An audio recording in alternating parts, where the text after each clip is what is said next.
সেই বাংলাদেশ নতুন ভাবে গড়ে উঠবে। সেই বাংলাদেশ পুরনো সংবিধান, পুরনো আইন, পুরনো বেতন কাঠামো দিয়ে চলবে না। আমরা পরিষ্কারভাবে বলেছি, আমরা নতুন সংবিধান রচনা করতে চাই। আমরা উপনিবেশিক আইনগুলো বাতিল করতে চাই, উপনিবেশিক প্রথাগুলো আমরা বাতিল করতে চাই। এখানে হাস্যকর এটা যে একজন আপনার এই টিফিন ভাতা 200 টাকা, এখন টিফিন মানে কি আপনার একটু হালকা নাস্তা খাওয়া, তাহলে একটা স্যান্ডউইচ কিনতে গেলেও 40 টাকা লাগে। তাহলে এগুলো এক সপ্তাহ নাস্তার টাকা না। তাহলে এই যে সেই বান্দাদার আমলে রেখে গিয়েছেন, আর এটা পরিবর্তন করে না। আর আমাদের আরেকটা দুর্ভাগ্য হচ্ছে, আমাদের যে কোনো অফিসে, আদালতে, প্রতিষ্ঠানে যারা উচ্চ পর্যায়ে থাকে তারা শুধু নিজের সুযোগ সুবিধাটাই দেখে। তার রুমে একটা গদিওয়ালা চেয়ার লাগবে, একটা এসি থাকবে, বাথরুমের মধ্যে 3টা টাওয়াল থাকবে, বিভিন্ন ধরনের সুগন্ধি থাকবে। আর যারা কাজ করে তারা যে ভাত খাইতে পারতেছে না ঠিকঠাক মতো, একটা ভালো পোশাক পরে আসতে পারতেছে না সচিবালয় কিংবা তার প্রতিষ্ঠানে, সেই দিকে আসলে তাদের নজর নেই। বিভিন্ন সংগঠনের অ্যাসোসিয়েশন আছে, ধরেন পুলিশ সার্ভিস অ্যাসোসিয়েশন আছে আপনাদের গত কয়েক বছর। তাদের বক্তব্য বিবৃতি রাজনৈতিক নেতাদের মতো ছিল। এটা কেন করেছে? স্বরাষ্ট্রমন্ত্রীকে বোঝানোর জন্য যে আমরা সরকারের পাশে আছি, বিরোধী দল সাইজ করার জন্য আমরা আছি। কাজেই সরকার যখন ভাবে যে পুলিশ সুপার, এসপি, ডিসি এই উচ্চ পদস্থ কর্মকর্তারা থাকলে এসআই কনস্টেবল দিয়ে আমার কি দরকার, ঠিক একইভাবে সরকার মনে করে মন্ত্রণালয়ের সচিবরা থাকলে আর বাকিদের আমার কি দরকার। কিন্তু এই যে আপনারা বঞ্চিত হয়েছেন, এইভাবে প্রত্যেকটা শ্রেণীতে, প্রত্যেকটা অফিস আদালতে বঞ্চিত হয়েছে। আমি কি বলেছি আপনাদের এই প্রোগ্রামে আসার আগে, আমি আর একাধিক প্রোগ্রামে, টেলিভিশনের টক শোতে বলেছি যে আমরা বর্তমানে বা অনেকদিন ধরে সব মহলের যে কনসার্নটা ছিল যে বাংলাদেশের সমাজের প্রতিটা সেক্টরে দুর্নীতি ছেয়ে গেছে, দুর্নীতি সমাজকে গ্রাস করেছে। কাজেই দুর্নীতি রোধ করা না গেলে, দুর্নীতি মুক্ত করা না গেলে সুশাসন কিংবা সুন্দর বাংলাদেশ বিনির্মাণ করা সম্ভব না। তাহলে একজন মানুষের 15,000 টাকা বেতন দেওয়া কিভাবে আপনি বলবেন যে তারা সৎভাবে চাকরি করতে? আমি ব্যক্তিগত আমার নর্মাল সেন্স থেকে আমি বলেছি, ন্যূনতম বেতন সর্বনিম্ন স্কেল হওয়া উচিত 20,000 টাকা।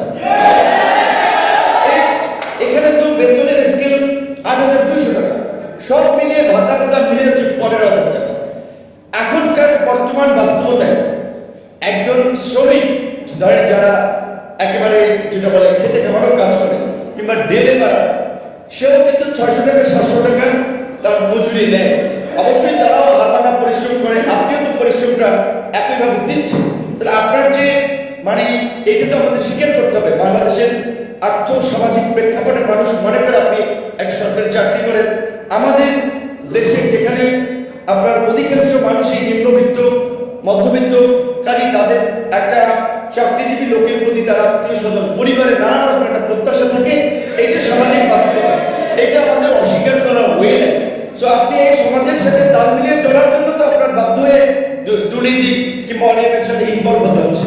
অবশ্যই আশা করি যে সরকার, বিশেষ করে এই সরকার পলিটিক্যাল সরকার না, কাজেই তাদের পলিটিশিয়ানদের মতো ধাঁধাবাজির চিন্তা ভাবনা নাই। আমি যেটা বিশ্বাস করি যে তারা এই পে স্কেল রিভিউ করে স্ট্যান্ডার্ড একটা নবম পে স্কেল তারা দিবে। বিশেষ করে আমি এখানে প্রথমে দেরিটা আসছে, আমি ক্ষমা প্রার্থী যে অনেকগুলো মানুষ কষ্ট করেছেন এই রুমে গাদাগাদি করে গরমের মধ্যে। কিন্তু আমি যদি আপনাদেরকে বলি, আসলে আমি জেল থেকে বেরোনোর পর 6 তারিখ আমার দুটো বাচ্চা, তারা দেখা যায় আমি অনেক সময় সকালে মানে বের হই, ঘুমাই, রাতে যে আমি 2টা 3টা 2:30টার দিকে তাদের দেখা পাই না, অনেকে তারা সকালবেলা বাবাকে খুঁজে। তো আমি আমার পরিবারকে আসলে সময় দিতে পারছি না। তুমি অনেক দেখেন আমি একটু মানে সেলুনে একটু চুল দাড়ি কাটাই এটিএমকে আমি বাইর করতে পারছি না। তুমি অনেক বললাম যে আমি মানে আমি অনেকগুলো বিষয়ের মধ্যে এঙ্গেজ আছি, যার ফলে আমার নিজের যে আমি বাইরের মানুষের স্বার্থের বিষয়টাকে প্রেফারেন্স দিচ্ছি, যেই কারণে অনেক কষ্ট হলেও ভাইদেরকে অনেক আগে আমি সময় দিয়েছিলাম। আমি আসি আপনাদের, বিশেষ করে এখানে যেটা বৈষম্য হচ্ছে, এটা একটা চরম বৈষম্য, এটা একটা অমানব। বিশেষ করে যেটা এখানে আমাকে এক ভাইটা চিঠি দিল, বললো যে 92-তে আমরা একসাথে আন্দোলন করলাম, সচিবালয় লোকেরা প্রথমে আমাদেরকে বাইপাস করে তাদের সুবিধা অনুযায়ী তারা কিছু সুবিধা পেল, চুপচাপ হয়ে গেল।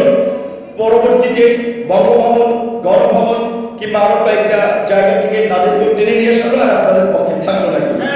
এই যে আমাদের মধ্যে মানে স্বার্থপর চিন্তা ভাবনা, দেশের বৃহত্তর স্বার্থে ক্ষুদ্র স্বার্থ ত্যাগ করতে হবে। আমি কেন ভালো থাকবো, আমি সবাইকে নিয়ে ভালো থাকবো।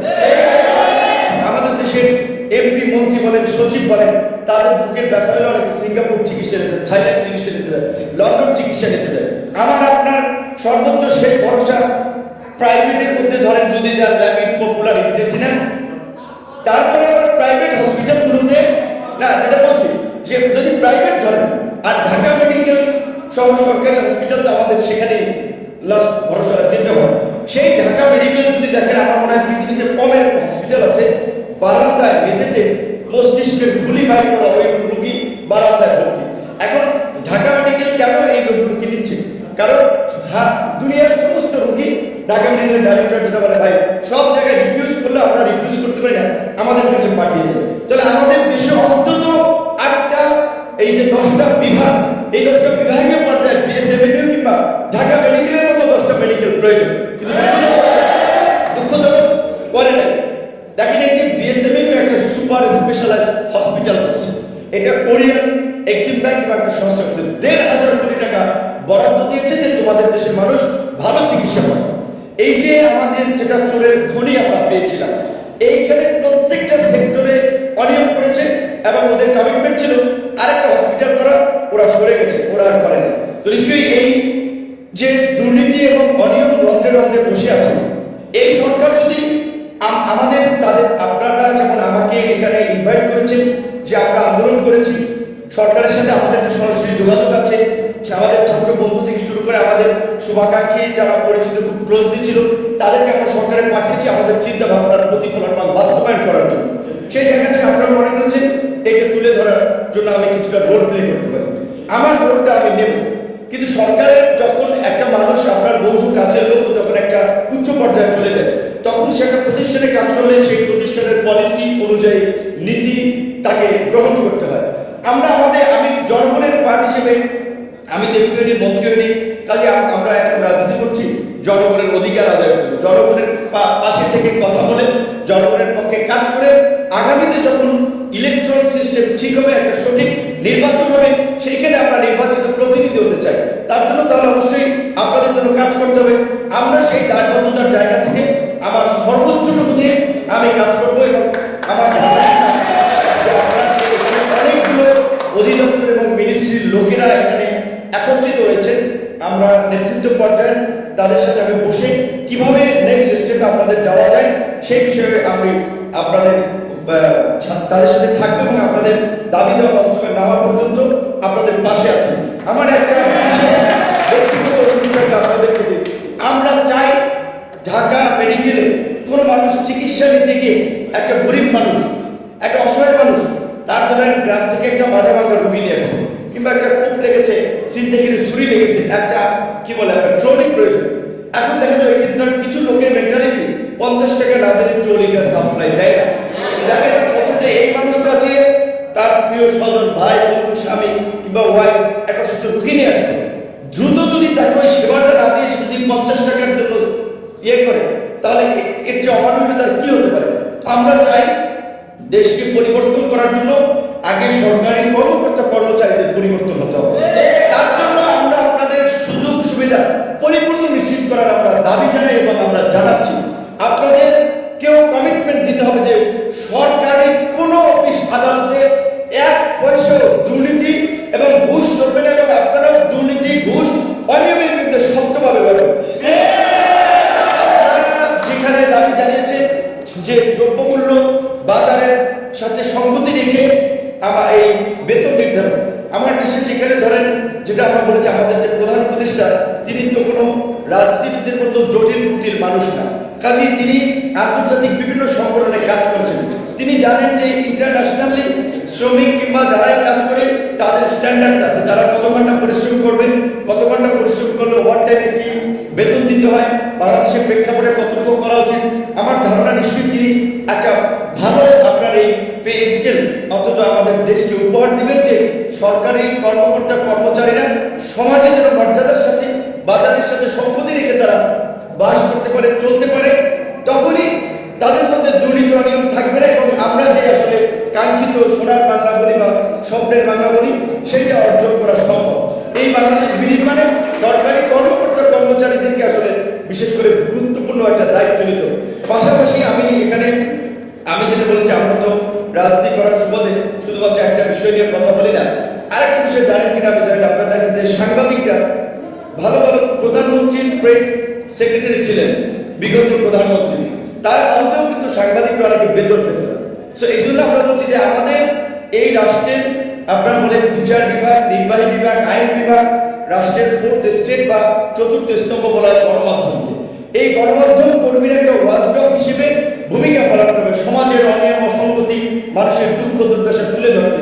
দেখা যায় তাদের হাউসগুলো অনেক ক্ষেত্রে বেতন দেয় না, যিনি বেতন দিতে পারেন না তার পত্রিকা চালানোর দরকার নেই, টেলিভিশন চালানোর দরকার নেই, অনেকে নিজের ব্যবসা প্রতিষ্ঠান রক্ষার্থে একটা সাইনবোর্ড হিসেবে পত্রিকা দোকান খুলে রেখেছে, পত্রিকা মানুষ পড়ে না, টেলিভিশনে দেখে না, নিজেই গান নিজেই নাচেন, এরকমের কিছু চ্যানেল এবং পত্র পত্রিকা আছে। আমাদের পরিষ্কার কথা যে সাংবাদিক হিসেবেও যারা কাজ করছে তাদেরকেও স্ট্যান্ডার্ড অনুযায়ী বেতন ভাতা অন্যান্য সুযোগ সুবিধা দিতে হবে।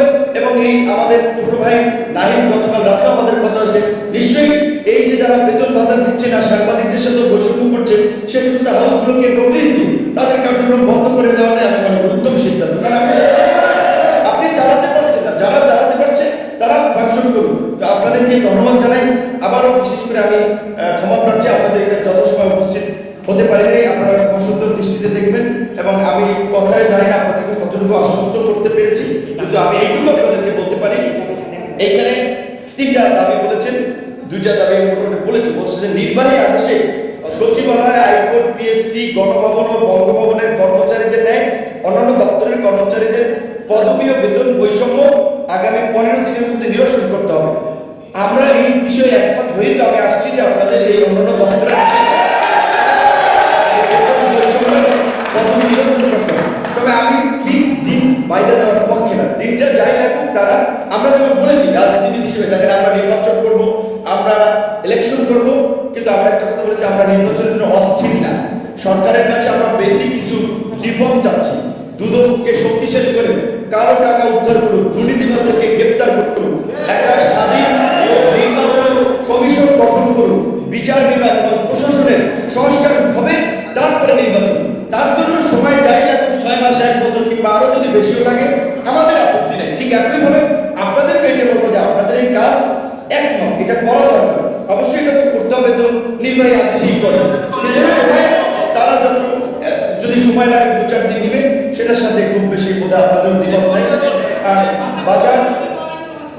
বাজার মূল্যের সাথে সঙ্গতি রেখে এটা তো আমরা আগেই দাবি জানিয়েছি। আমি মনে করি যে আমি তো ডাবলের চেয়েও বেশি, বিকজ এটা বাস্তব। 15 সালের পে স্কেল, 15 সালের পর থেকে কোনো জিনিসপত্রের দাম 60 থেকে 70% পর্যন্ত বৃদ্ধি হয়েছে, তাহলে বেতন তারা বাড়ে, সো বেতন তো অবশ্যই বাড়াতে হবে।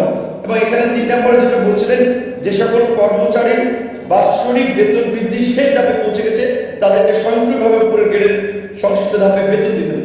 অবশ্যই দাবি ইমপ্লিমেন্ট হলে অটোমেটিক্যালি তো যারা শেষ দিকে আছে তারাও সেই সুযোগ সুবিধা পাবে, সেটার সাথে আমি পরিপূর্ণ একমত।